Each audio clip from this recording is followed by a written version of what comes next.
how's everybody doing? I hope that this meeting or this video finds you well, or as well as can be expected. We've got a lot going on locally, nationwide, worldwide. But the funny thing is that we always have. It's just that now people are finally starting to pay attention. Let's just get into it. So I'm your host and chapter president, Jana Blunt. This is going to be our union update for this week. As you can see, there's nothing to look at. There's not going to be a PowerPoint because it's not 1997. And I frankly don't have time to do that right now, nor do I have the energy or the ability mentally to just get through that. Today is going to be Sunday, May 31st. So this technically is going to be the update for the week of Monday, June 1st. Welcome, we are already in June. Absolute insanity. So I'm just going to cover 7 brief topics. Let's try to do this quick. Consider this like a podcast. There's nothing for you to have to stare at. Let's go. So the first section, we'll just go through a brief rundown of what's going on with the proposals. We did meet with Human Resources this week. I believe we met with them on Friday morning. And so to remind you, our first proposal was about lifting the vacation and comp time accrual caps. When the county came back to that, they said that our proposal failed to explain how it's their fault that people are meeting or exceeding their caps. No decision was made on the county's part that led to that, so why is it our fault? So here's what we said in response. The reasoning put forth in the county's response to Union Proposal 1 is not relevant. The negotiations that occur between the union and the county are in response to local, statewide, and nationwide forces, including but not limited to our area's cost of living, economic growth and recession, benefits offered by comparator agencies, and new safety protocols. No part of this proposal asserts that this need exists due to decisions originating from the county. The workforce and the employer collaboratively respond to these external pressures by agreeing upon a changed need. This proposal developed from drastic change to our environment, hence the coronavirus. Management, having been the most vocal unit about this need to lift the vacation and accrual cap, corroborates this point that our shared circumstances built this need itself and that the need itself is legitimate. And so what they came back with was, let's go ahead and go back down there. Again, it's going to be messy today. I'm going between different documents and all sorts of fun stuff. So they basically state that they don't feel like they need to negotiate anything that has to do with our environment, essentially. They stated that when they agreed to speak with us, that they would agree to speak with us about anything that has to do with the county's decisions during this coronavirus pandemic. So they feel like this shouldn't impact bargaining, that they're not in a position to speak about this type of thing. Essentially, just a real bogus response. They said that they want to make the distinction. They could still review our responses to our proposals, but they want to make sure that we understand the county's position in the purpose of the offer to meet and confer. So again, they feel no obligation to expand benefits versus talking about impacts to the decisions that they've made. Our second proposal is Proposal 2, compensation for frontline workers, specifically 8 hours of a special type of comp time for every 40 hours worked. When I say special comp time, I just mean it would be put in a separate bank to prevent folks from going over on their own comp time accruals if for some reason they had a lot of it. The county responded in the same. In fact, this was the most egregious of their responses, the most disgusting and disturbing response, because what the county said to us originally was, the county understands that interacting with the public is a part of many SEIU members' jobs. It's an ongoing requirement. It's not new. While the county acknowledges that the employees are scared and concerned, any exposure to COVID-19 to an employee is a result of the health emergency itself, not a county decision arising from the emergency. So that was pretty gross. They declined the proposal, which was, to be expected, but wow, like we really went there. We weren't even saying that, but you brought that out. Let's talk about it. So here was our response to that. The union has in no way asserted that the COVID-19 pandemic is the fault of the County of Sonoma. However, although it's not an argument the union made in our original proposal, this statement must be addressed. The county's point that employees who contract COVID-19 from the public they serve will become sick due to the virus itself, as opposed to any county decision, is not only irrelevant to this proposal, but it's also troubling and unequivocally false. The level of coronavirus exposure to employees able to perform their duties and provide services either remotely or face-to-face is entirely within the control of the county and is entirely determined as a response to county directive. The union is disinterested in frivolous or expensive demands in this time of need. Frankly, none of us have the time for this crap. The purpose of the proposal is to recognize our members who are at the greatest risk of illness at very little cost to the county. And once instituted, will affect positive results that will only benefit the county by making their frontline workers feel legitimately recognized and supported beyond the patronization of occasional blanket emails from the CAO. That upset them by calling those emails patronizing. I will admit that was pretty good. They said, "We're sorry if you feel those are patronizing because we know people work hard on those emails, but they want to focus on what we had said." So they said, let's just put it out there that while time off is not the same cost as, say, X number of dollars of hazard pay, for example, all these people, time would be lost. They don't mean it as a disrespect. In response, they're amazed at how hard the county employees are working, especially the social workers, they said. Incredible one-on-one work. But if you do the math on our proposal, it's a lot of time off. And so it's just on a position. They're not in a position to do this at that time. They're going to provide with us a written response. We're going to keep drilling down on this. I'll just put it that way. Again, these videos are public, so I'm not permitted, or it's certainly not recommended that I go into extreme detail on this, and I apologize for that because I'm trying to remain as transparent as possible. But just know that none of this stuff is dead ends. It's just wasting time. I just want you to know that we're not looking at any of this as any kind of loss. It's just a waste of our time. So let's go into the third proposal. This was the demand to continue the disaster paid not worked status. Now, as you know, there are employees, and it's unclear how many right now. It's going to be anywhere from 100 to 400 people, and we're hoping it's on the lower end because the data is always going to be late. All we can do to determine who's working or relying on disaster paid not worked status when it comes to how we can realistically get that info, it's based on reports that are exported from the prior pay periods, because these are coded specifically in Time Saver. Departments are just not organized enough or willing to come back and say, yeah, today we've got 18 people, or we've got 12 hours that are being, what I mean? It's just not a thing. It's just never going to happen. And it's certainly, none of us have the bandwidth to even deal with that. So our proposal, again, continue to offer this status for workers, for anyone whose assignments don't allow them to telework, and they're also restricted from physically returning to work due to the health order. There's nowhere for them to go. There's plenty of folks whose positions just aren't available because either they work in an office that's entirely closed for some reason, or they have a work site that's not in an office, and it's, there's no where for them to go or to work, parks, TPW, things like that. So the county's original response to this was no.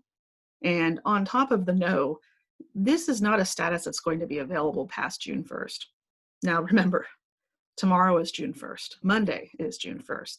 So any days beyond June 1st, because it would start on the next day of the pay period, which is this upcoming Tuesday, which means our time cards are due, and I have a really messy time card. Oh God, I have to do that. Our response to that was, part of their response was that they would be open to expanding application of sick leave hours if necessary. Remember, they did gift us 80.96 sick leave hours a few months ago. It was originally going to be an advance that we'd have to slowly pay back over 22 pay periods, but they did provide that as a gift, and that just has to be acknowledged. It's a wonderful thing, and I'm glad they did it, because I know a lot of people who have very little sick time due to long-term illnesses and those of their family members. So as a part of their response by saying no, and by the way, this is a status that is no longer going to be available starting the next pay period, they're open to expanding the application of sick leave hours. So our response to that was that we appreciate any offer at all, in this case, discussing expanded application of sick leave hours. We got to be polite about it. Okay, you're doing something. But if disaster paid not worked is slated to no longer be available beyond June 1st, our union's not interested in considering the response without being made sure and certain that each member who's relying in any amount on these hours have been accounted for and provided safe work to ensure that they experience no gap in wages or benefits. If you're relying on disaster paid not work and you're still unsure of what's going to happen to you starting Tuesday, please let us know. We do know that the number has dramatically dropped in preparation of this. Department management, they're charged to do this to the best of their ability. There are some special assignments right now out there, including contact tracing and contact investigations. Both of those are assignments that are being provided through the Department of Public Health. They're actually hiring extra help because they're having a hard time finding enough people. So if for any reason anyone has absolutely nowhere to go and their boss is not telling them to report anywhere yet, there are options for these folks. So if you know any of them or you are one of them, please let us know. All right, union evaluation. Let's go to the fourth proposal, telework options. I'm sorry, let's go back to DPNW. What are we doing on that? We're waiting on a report from the county that we're going to be getting tomorrow, which is Monday, the 1st of June, and then an expanded and more tuned report on Tuesday, June 2nd, which is the first day of the pay period, but that'll be a day where the actual data has come in and it's exact. Anything that's incorrect would be cleaned up by then, because at that point, hopefully the number is going to be small enough and we can just pinpoint each of those people, target them, get them the jobs. And then of course, worst case scenario, which again is not great, but it's something. Their sick time will be expanded, and we're still going to have the conversation as to what that's going to mean. But the county HR is down to make sure that those folks can use their sick time if all else fails. All right, sorry about that. Let's go back to proposal 4. Again, this is a bit of a mess this week, and it's just the way it is. Telework options. We would like the county our original proposal, we want them to provide telework options for anyone currently on telework, and then expanding the options for workers beyond this immediate public health emergency into the fall, into the winter of 2020, or even as long as social distancing is recommended by the CDC. Now, the CDC is just a really great source to use because they're not really messing around. They're not really swayed by any kind of political pressure on either side. They're pretty hard fact. If for some reason they changed their tune, then we wouldn't be relying on the CDC, but they're conservative compared to some of the other research agencies when it comes to what's safe. They're not pushing it. The county's original response to this proposal was, oh yeah, we're totally down for it. FYI, we're down for it, but don't forget that the use of telework is entirely at each department head's discretion. It's going to be up to the department heads. It's out of our hands. What are we going to do? So our response to that was, while deferring to the discretion of each department head is a very reasonable decision in many cases. I don't personally necessarily believe that all the time, but it's probably true. The union asserts this method to be inappropriate in a time of public emergency. The decision for departments to return their employees to the worksite too early in greater numbers than is recommended and without proper barriers is one in which county management as a whole should condemn for the sake of the workforce and the public. Again, if you're not concerned about the employees so much as you're concerned about the clients that the employees serve, whatever the motivation needs to be. Now, I do need to give a shout out to the department heads who are doing this correctly, smartly, logically. They're not rushed. I would never expect any department head to be unconcerned about how services are going to be provided to the clients. I don't know of any member or coworker or staff or employee of the county who wants their department to remain closed to the public because they just don't want to be available. Nobody wants that. And although some of these requests maybe feel like tall orders, we have got to maximize telework as much as possible. And reentry at the staggering rates we're seeing in some departments, and we'll get into that in a second, is very troubling. And I will also get into what I told the Board of Supervisors about that in a town hall we had last week. I'll just go over the main points because they're making a conscious decision to put the public at risk in these more egregious cases. Oh, this is what we get when I don't have a script, guys. All right, so again, our response to that, to them saying, well, it's up to the department heads, is that we, again, don't think that they should defer to their discretion, that it should be countywide, really clear guidelines and not up for interpretation. So let me go back and see what they had to say about that. Let's see here.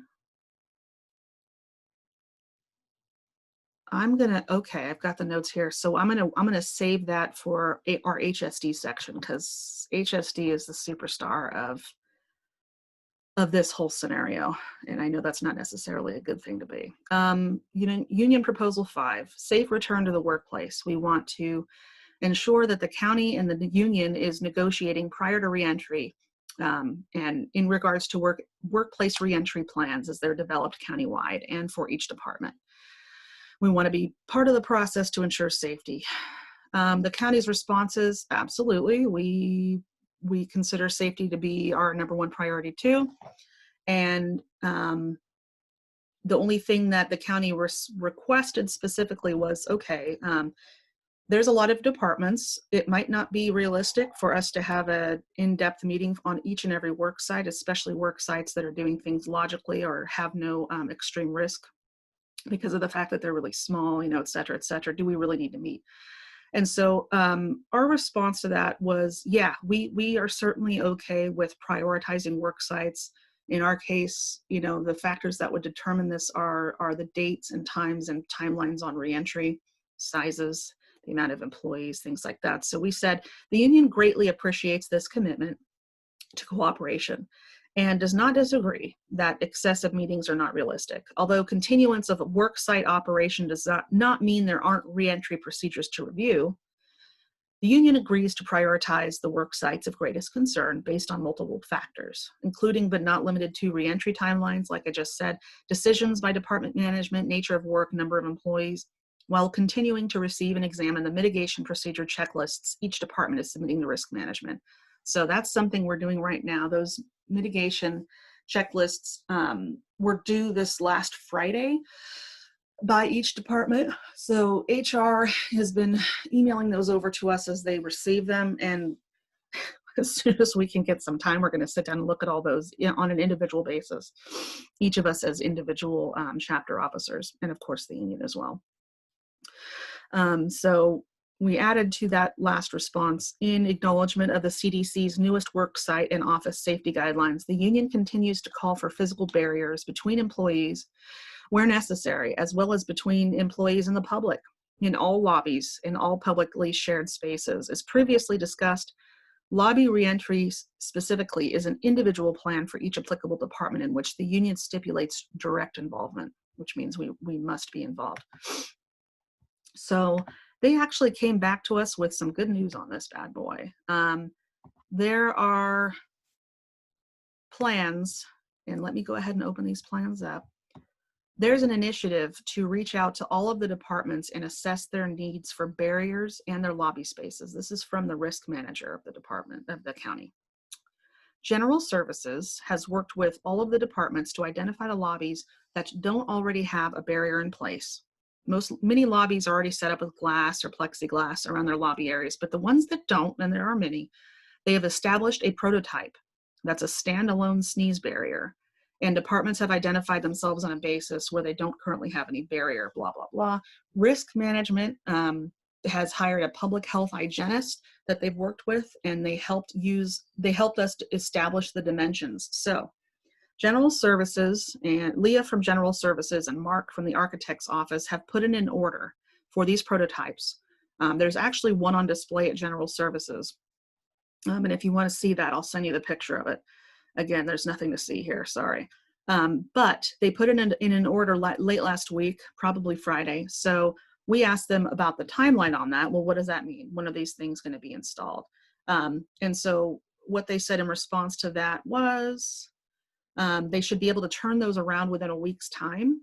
General Services admittedly does not have the capacity to really get out there and install them in all the places. So they're going to reach out to the safety coordinators for each department, the ASOs, who will come in and pick up their particular tailored barrier and then go in and install them themselves before the lobbies are open.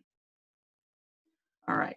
So again, this is going to be a plexiglass, high-walled, double sticky tape is what's going to be holding it down. It's a really industrial version. It makes it kind of impossible to remove from the counter.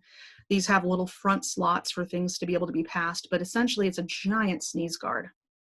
And I have to say, this is really good news.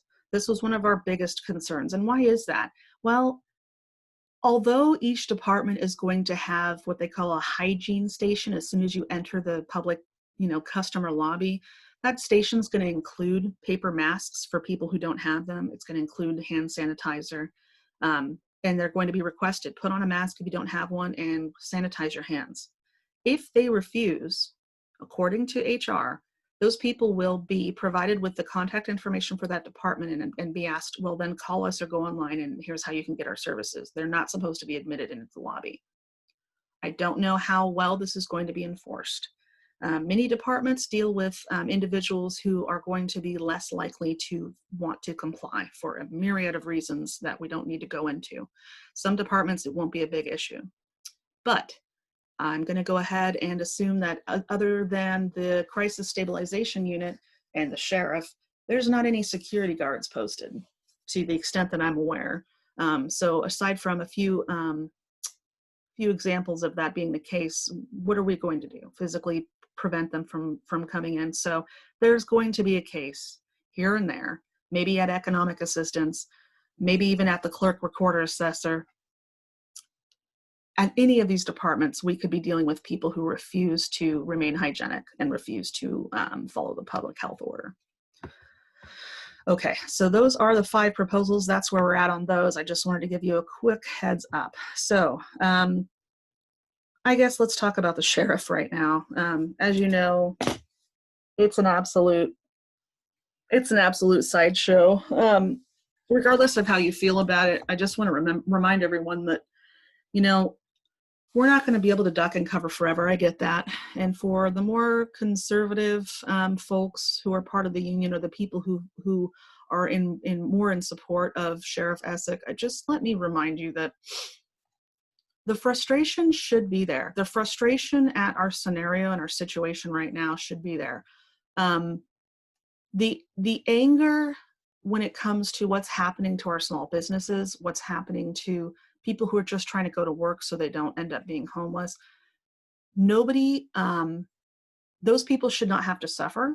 Those people should not have to be cited, for going to work, things like that. But at the same time, the anger should be there, and it should not be targeted, in my opinion, it should not be targeted at our public health officer. She's just doing her job. And damn it, she's gone to school for years and years and years. She's got over a decade of experience. Look at her resume, see where she's worked. It's incredible.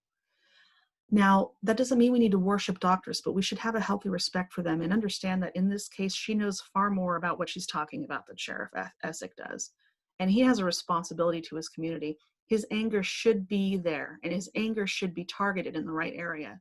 And it should be at our lack of social and economic safety nets.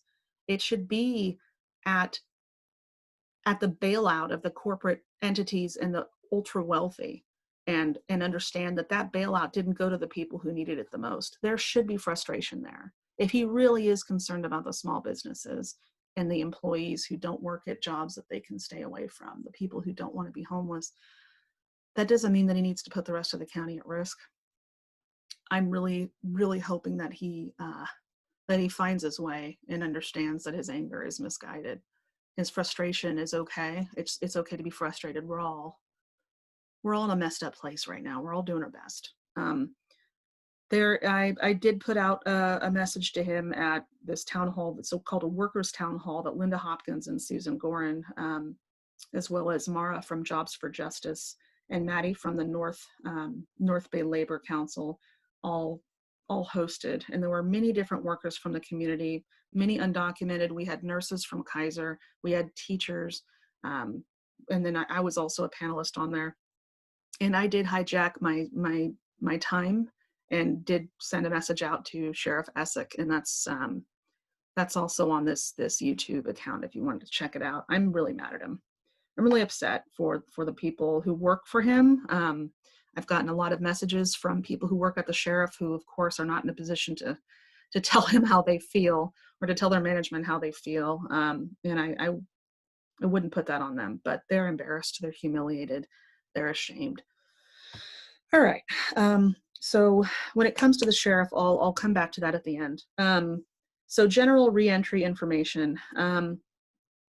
As you know, because of the fact that disaster paid not worked is going to be available beyond Tuesday, means that we're seeing a lot of reentry plans go into effect starting tomorrow, Monday, June 1st. It's been like whack-a-mole that I'm entirely failing. I can't even keep up with my emails from concerned members, and I apologize for that. I'm doing my best. Please don't forget you have Diego and Michael to contact, or any other union leaders if for some reason you've emailed me and I haven't gotten back to you. We have a lot of concerned folks. We have specific stories from Human Services Department, and I'm not going to name anybody. Don't worry. I'm going to keep everyone under wraps on that. But we have someone from Adult and Aging whose supervisor called them last weekend, asking them, so can you come in on Monday? And this was last Monday that they asked. And the member said, I'm concerned about that. I'm concerned. I'm at a high risk. I'm in several high risk groups. I've got like triple jeopardy going. And so I was sent what the talking points were for those supervisors. A supervisor who is really awesome sent those to me. They're required to ask their employees, can you come in on Monday? If no, why not? Can you come in on June 1st? If no, why not? Can you come in on June 15th? If no, why not? Okay. I get to a certain extent, they have to identify which group the person is in to make sure that the time off that they take is coded properly, to make sure that they qualify, blah, blah, blah. But supervisors are going rogue. And it might not be them, it might be their management. It might be their division manager who's gone rogue. This particular member, when that person voiced their anxiety, the supervisor said, well, have you considered getting an anxiety diagnosis from the therapist? Are you going to one? Because you probably should. I also suggest that you go on anti-anxiety medication. And I also suggest if you continue to refuse to come back, you should probably retire. So that was one person. Another person who has a newborn baby, their spouse is a firefighter, and that firefighter came in contact with a known positive COVID-19 case.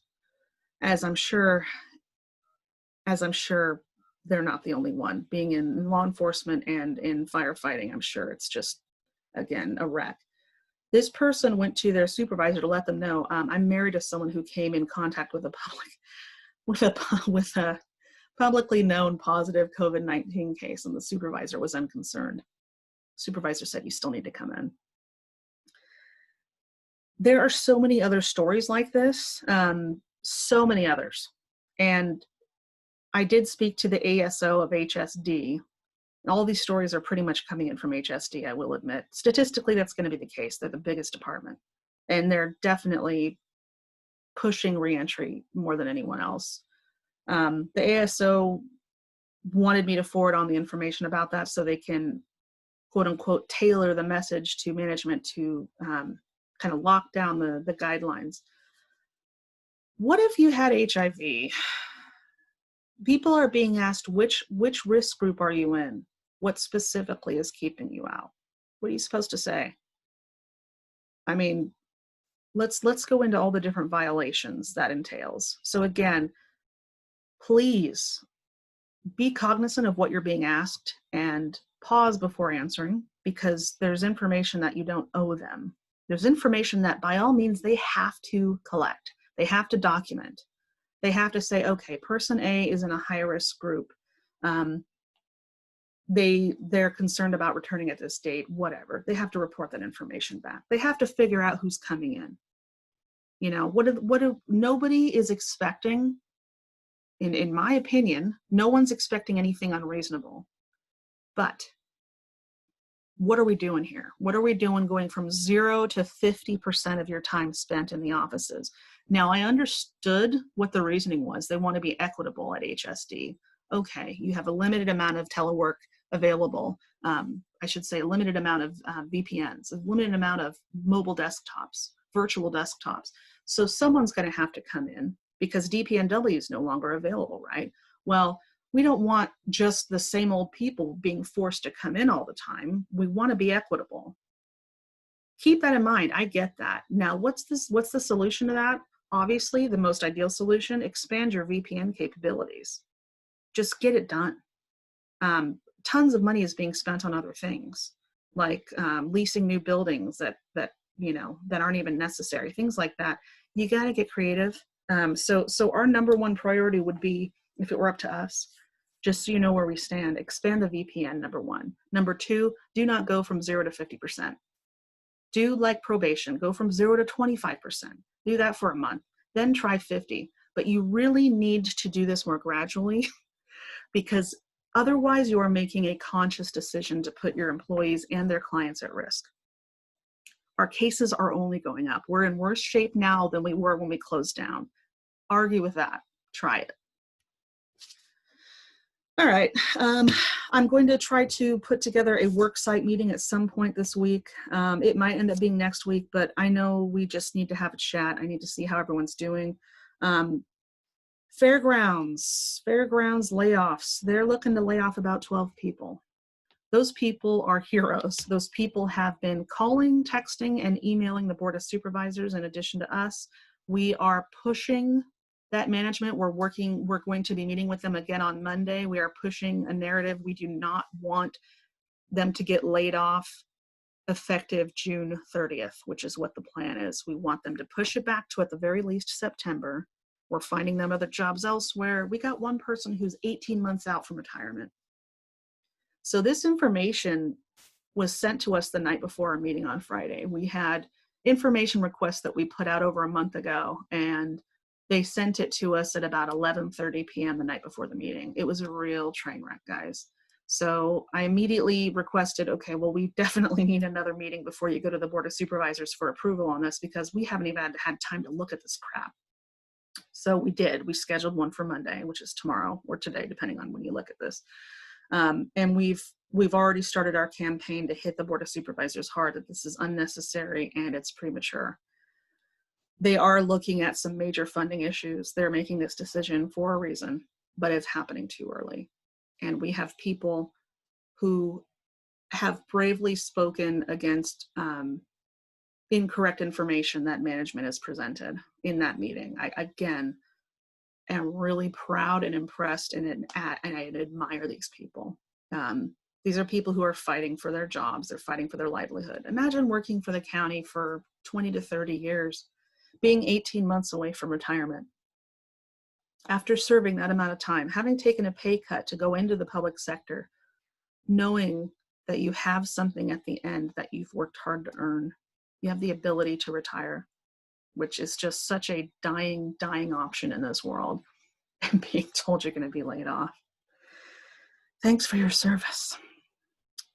I just want to shout out to you specifically. You know who you are. I'm just, again, you are my hero. All right, so let's wrap this up. So we have potential actions. We don't know whether or not we're going to go through with it because we want to test the waters, see how everyone's feeling about it, see how much energy and time everyone has. But we're considering an action against the sheriff. We're definitely going to put a letter together for everyone to sign, whoever's behind it. And we're also going to take action in the form of complaints, potential unfair labor practices, and grievances when it comes to HSD's reentry. Just know that we are taking action. We're doing the best we can. Holy crap. Everyone is just being hit from all sides on all this stuff. So I just wanted to let you know, and I'll provide a link to this as well, but I spoke directly to the Board of Supervisors last Thursday night at that town hall meeting to speak on behalf of the rest of the county employees, myself included. And we did have 2 supervisors at that town hall. Susan Gorin was there and Linda Hopkins was there. And I told them, being public servants with dozens of departments that act as social and economic safety nets, the people that we serve have no choice but to utilize our services when they need us, right? We are a monopoly. We don't have competition. If someone needs food stamps, they're not going to go to a different place. As a whole, county workers are overwhelmingly concerned with the speed and the methods in which departments are beginning to reopen. Despite promises to the contrary, we have countless teleworkers who are being returned to work sites. Our cases here are climbing. The threat is worse to all of us now than it was when we were closed, and the majority of our services are being successfully provided via employees who are teleworking. While we do have plenty of workers who have no choice but to continue serving face-to-face with the public, the real MVPs, hundreds of workers, and it's grown to thousands at this point, who are at a high risk of serious illness themselves or heartsick because they're being forced to return to work sites where they may transmit the disease to our most vulnerable clients, the elderly, the sick, the impoverished, and people of color, especially our Latinx community. Have you seen the stats? It is staggering. In every case where a service can be provided remotely to the public, while this threat has grown, mark my words and make no mistake, our county leadership needs to understand that their decision to pull workers out of functional teleworking assignments, that decision is also a conscious decision to put our taxpayers at greater risk while soliciting our services. Your workers will become infected, we will infect each other, and we will be vectors for infection for the most disadvantaged members of our community. I have now lost count at how many crying workers I've had to console because they're immunocompromised, or because they're over 65, or because they have newborns, yet they've been personally told they must report to work in spite of their greater risk. I said, please consider this a desperate plea for you to use your influence to slow down the county's reentry procedures, especially in the Human Services Department, who make up 920 of your public servants. They're scared and they're relying on you to do more than just ensure they have a bottle of hand sanitizer and some Lysol wipes. Increasing numbers of public health officers across the country are acknowledging that a 6-foot distance may not be enough to remain safe. So again, you've got the largest department of the largest bargaining unit of the largest employer in this county being put in that position right now. I'm really hoping, I did receive a direct response from Linda Hopkins via text, and I want you to know that she said she is 100% behind extended telework and she wants to talk. So she and I are trying to figure out a time tomorrow to talk. Please email your supervisors. Please email me or text me. Email is janablunt@gmail.com. Try that email before you email me at work, because my work email inbox is truly frightening. I cannot even keep track now of my work-related emails. So again, janablunt@gmail.com. If you have emailed me at work and you haven't received a response in the last week or so, try me at Gmail. And more than anything else, if you can text me, that's your best bet. 707-849-3752. Again, that's 849-3752. I appreciate your patience dealing with this garbage video with nothing nice to look at, except my beautiful face. That was me at a Prince concert. It was a very good night. Rest in peace. I do want you to know that you are being supported, and I will keep in touch with you guys on our potential actions Any letters that we submit, if you're interested in signing to, I'll make sure that that information gets out so you have the opportunity to do that. Thanks for being as wonderful as you are. Thanks for working for the county. Thanks for serving your community. And thanks for your patience and your support. I'm going to go ahead and let you go finally. All right, hang in there this week.